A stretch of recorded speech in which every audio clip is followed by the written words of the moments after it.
তুই তোর কেরিয়ার নিয়ে ভাব, চেষ্টা করে থাক কিবা একটা হইলে আগত ফ্যামিলি প্রবলেমগুলা ঠিক কর, দিদির বিয়া দে, বাড়িঘরগুলা ঠিক কর, তারপরে মুখ নিয়ে যাস। এলা মুখ নিয়ে তোর কোনো চিন্তা করা না খায়, মুই হারে না যাং তো পাগল, সব সময় তোর সাথে আসাম। জীবনটা বহুত কঠিন রে, সবার জীবনতে কষ্ট থাকে।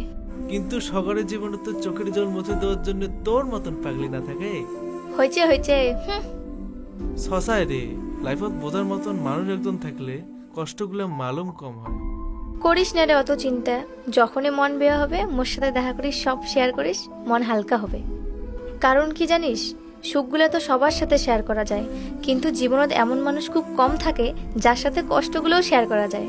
এগুলোর জন্যই তো তোকে তো ভাল পাং। আজই যাং, হ্যাঁ বেশি দেরি হলে ফির বাবা রাগ খাবে। ফ্রি হয়া মেসেজ দিস।